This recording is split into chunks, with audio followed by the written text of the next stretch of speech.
I think through my adversity and through my trying times, God still has found a way for me to advance. God has blessed me like tremendously.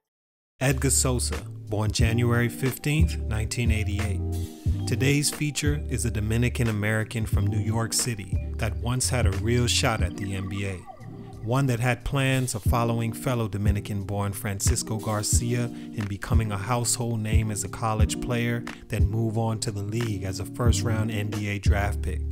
Sosa had many of the qualities to do so, but for these reasons, he wasn't able to. Let's get into it. It's your boy JC, stuntedgrowth3.com. Let's get it, man.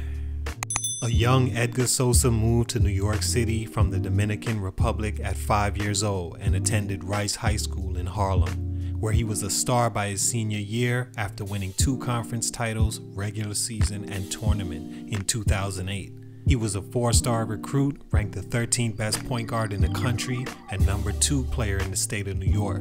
He had the chance to attend big-name schools like NC State, Florida State, Seton Hall, and more, but decided to take a scholarship offer from his dream school, the Louisville Cardinals. And this would be a dicey decision in hindsight, seeing all the things he went through at Louisville, which we'll break down as we continue. Choosing a university or basketball path after high school for all you young players out there can be the biggest decision of your life. It can make or break you when you decide to place your future in a program, and especially a coach's hands that gets paid regardless if you lived up to promises he gave you or not. Choose wisely, because you won't get that opportunity again, and transferring is a huge likelihood to stunt your growth. Stunt number 1, lost confidence. With that said, I think the first stunt in Edgar Sosa's growth can be attributed to him losing confidence along his journey at Louisville. He came into the program with high expectations and a charisma that made him immediately one of the more recognizable players in college basketball in 2006-2007. Still to this day, when I think of Louisville basketball, I think of Garcia first and Sosa a close second in popularity and fit alone. Not as if he was one of the best, because due to him losing his swagger at the university, he didn't turn out to be. Nevertheless, he fit like a glove for the program, in name, look, and attitude. As a freshman, he was pretty much better than advertised, coming in as a 4-star recruit. Although his young team featuring Sosa, Terrence Williams, Jerry Smith, and Earl Clark struggled initially, they were able to post a 24-10 record, was second in the Big East, and make the NCAA tournament as the 6th seed. They would defeat a Brook Lopez-led Stanford team with Sosa shooting 3 for 6 from 3 and finishing with 16 points. In the second round, he'd have one of his best games at Louisville against Texas A&M and AC Law, where he dropped 31 points and shot 17 free throws, making 15 of them and shooting 77% from the field. He was nothing short of amazing in his freshman season, besides one glaring deficiency, which we'll talk about later. Many speculate and argue that maybe he should have left after that year, and more specifically, that performance. He averaged 11.4 points a game, 2.6 assists, shot 34% from 3, and had some success in one of the best conferences in college basketball at the time as a starting point guard. Plus, he still had the intrigue of his youth that the NBA scouts and GMs seemed to covet. Yes, he maybe wasn't ready and probably would have been out of the league after his rookie deal. Or not. Maybe he never loses his confidence and his game actually fits better in an NBA-style offense instead of playing for a coach that preaches sharing the ball and winning by committee. Maybe he never gets labeled as a guy that couldn't guard a swing set at the park or couldn't pass the salt and pepper. Just maybe. Instead, all those things did happen, and Sosa, year by year, lost his opportunity at the league. As a sophomore, he was vastly different than the year before, and allegedly it was due to some teammates feeling as though Sosa cared too much about individual accolades and focused too much on scoring, to the point they'd call him out in interviews passively until word got back to the coaching staff, who began to feel the same way. Was he a selfish player? I wouldn't say that. I just think that's who he's always been, a score-first guy. If you knew that, why bring him into a program and not let him do his thing? Either way, as a sophomore, Sosa repeatedly ended up in Pitino's and the team's doghouse and started just 9 games that year, averaging just 7.6 points a game, 1.8 assists, and 1.5 turnovers in less minutes than the year prior.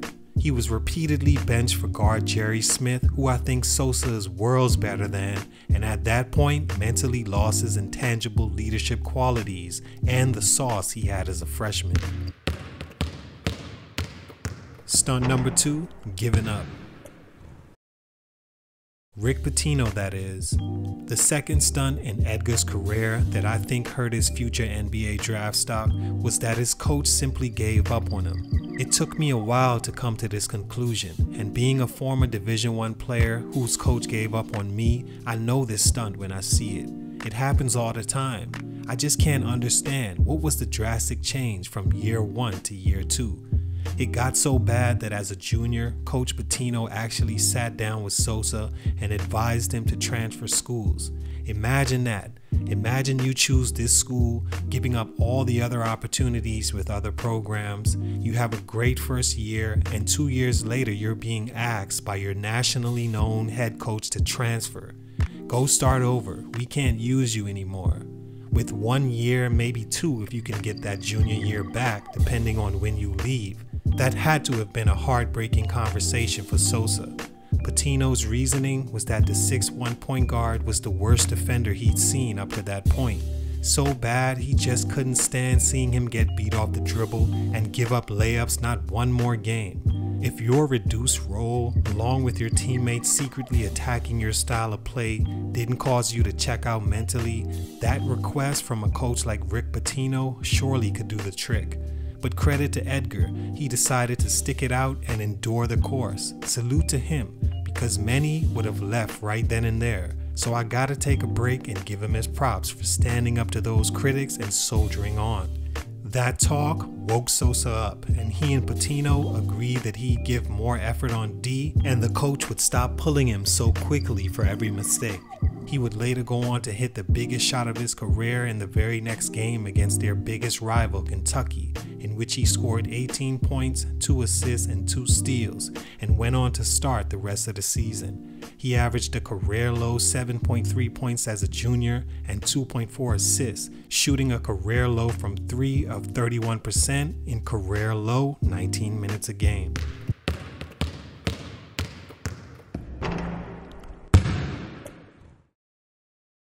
My final assessment and third stunt that caused Edgar Sosa to eventually end up going from a shot as a freshman to undrafted was a tough one. Because if you look at the player he's become after college, you'd see that he was good enough to play in the league. But because of the 2 previous stunts and late development, you could say, he didn't. But going strictly off what he's shown by the year 2010, his skills and potential as an NBA point guard just weren't good enough. I mean that respectfully, because I love this guy's game, man. Especially what he looked like in his late 20s and even today. In the 2010 NBA draft, there were surprisingly only 5 point guards taken, which has to be an all-time low. So let's look at them all. First, there was John Wall. He wasn't better than John. Next, there's Eric Bledsoe, who's a freak athlete, runs the team well, and left as a freshman, so had that youth appeal, but had almost the exact college freshman season as Sosa. I still feel like he should have left then, but whatever. Then you have Grievous Vasquez, a big point guard that wasn't the most athletic, similar to Sosa, but was a great passer, leader, and a better scorer. Armand Johnson, who's the one on this list I definitely question and would have easily put Edgar Sosa in that spot. He was even selected higher than Willie Warren, the final point guard taken.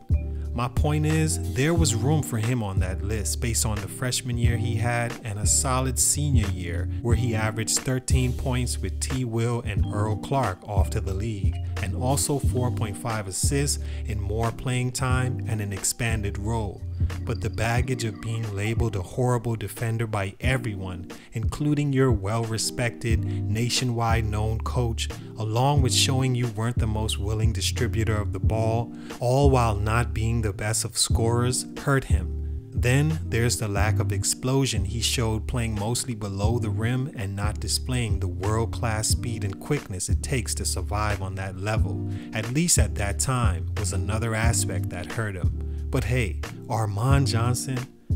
All in all, I just don't think GM saw his potential at the time and he went undrafted, but went on to have a great career overseas and played for his country in the 2011 FIBA Championship, where he suffered a gruesome leg injury that set him back for a little, but was able to recover and have more success overseas and actually signed with Atlanta in 2015, although he was waived in the preseason. Salute to Sosa. I genuinely like this guy's game and I wish him all the best in the future. But for these reasons, his growth was stunted. It's your boy JC, stuntedgrowth3.com, and I'm out.